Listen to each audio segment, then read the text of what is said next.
Matto Anomalies is a boiling pot of ideas, genres and styles, which definitely results in something distinctive. Attempting to blend together aspects of visual novels, role-playing games and card games while wrapping everything in a stylized, futuristic setting, it could have made for a uniquely fun time. But with these kind of genre mashups, the quality of each piece determines the enjoyment, and, unfortunately for Shanghai-based ArrowWiz, this is where the game begins to crack.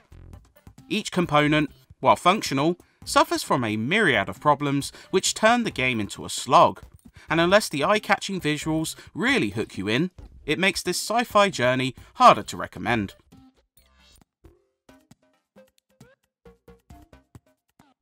Anomalies takes place in the city of Matto and follows Detective Doe.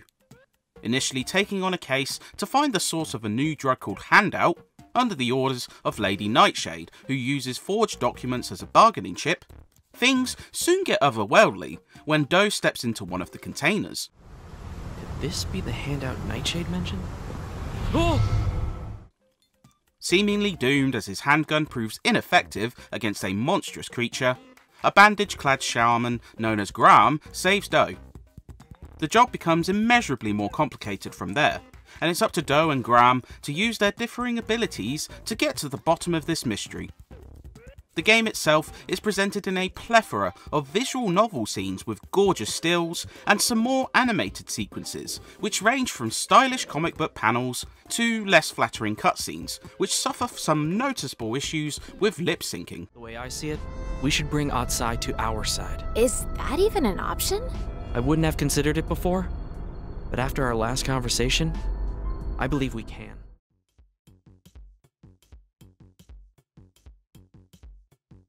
Considering how key a role the story plays in Matto Anomalies, you'd hope for an enjoyable yarn, and indeed it starts promisingly.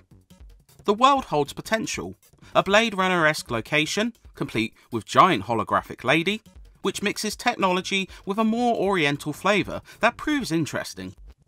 The characters are voiced well and prove distinct in their personas, and discovering more of their backstory through companion events can be interesting. Unfortunately, the narrative itself grows increasingly convoluted through repeated twists, an over-reliance on technobabble terminology, and a meandering pace that doesn't really build into anything meaningful until near the end.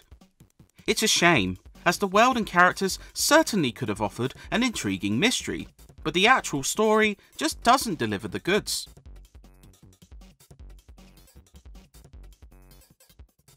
Outside of frequent story beats, Anomalies offers role-playing that mixes exploration, turn-based battling, and card mechanics.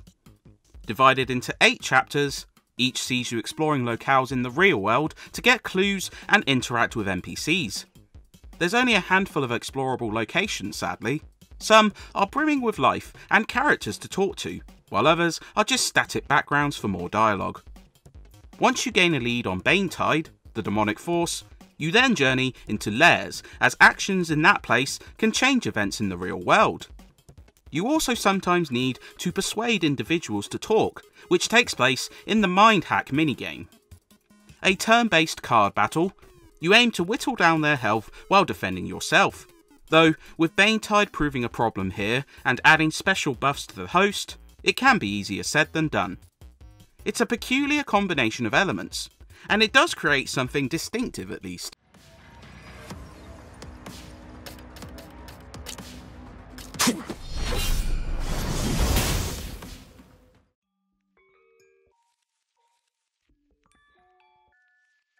Sadly, dungeon crawling is let down by lackluster designs and drab backgrounds, with each boasting basic pathways and rigid design which offers meagre exploration.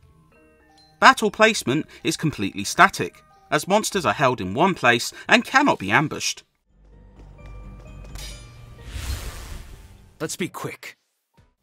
Battles themselves are functional, but are let down by underwhelming monster design and difficulty spikes, which can be frustrating, especially when some bosses can one-hit kill you. Every chapter bores only a handful of monster designs unique to each, and while they aim to capture an otherworldly feel like Persona, it fails to intimidate. Grinding becomes a necessity as you progress, and while you can open random lairs to explore more and fight monsters, progression and levelling feels so slow that it grows tiring. Although you can lower the difficulty to easy to mitigate this, it doesn't stop dungeon crawling from becoming a chore long before completion.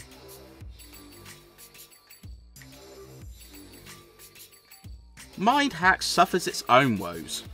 It certainly isn't lacking depth, with a myriad of monsters which offer buffs to overcome, decks themed after party members with their own perks, and plenty of experimentation available. Sadly, much like combat, difficulty spikes rear their ugly head, though prove a lot more severe early on. Potent demons can see the host taking multiple attack turns on you with little chance for defense, negating damage until you defeat them, or even randomizing your attack, which can ruin a strategy sharpish. It seems like the devs knew how unbalanced this mode was, as, after succumbing to defeat 3 times in a row, you can opt to skip the sequence entirely. Much of the side questing consists of mind hacks, so those wanting to fully explore this one might find themselves running into a brick wall sharpish.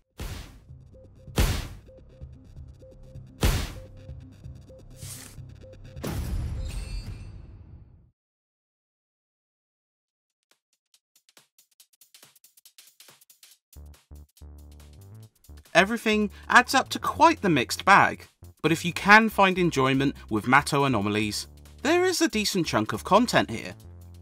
A thorough playthrough will take 50 hours or more, as plentiful side quests pop up throughout most chapters. They can offer some interesting stories, though a reliance on the same handful of character stills for different people can feel disjointed. You also unlock something of an endless mode, where you can go through multiple floors while earning unique loot and powering up abilities for this specific mode. Though how much all this ancillary content proves worthwhile will depend on your tolerance for the myriad of flaws within this game, naturally.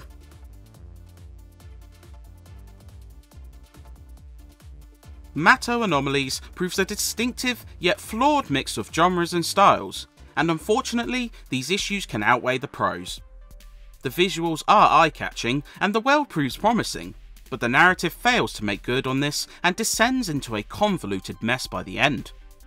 If the gameplay held its end of the bargain, it could have been more forgivable, but repetitive dungeon crawling and unbalanced card combat only turn the game into more of a slog. If the style and gameplay genres appeal, a cheap purchase might still yield some value, but for everyone else, this role-playing game is harder to recommend. Sky-Eye, eliminate cognitive pollution. Better that you see for yourself. Okay. Wow, I can see everything so clearly. Why do you look like a zombie?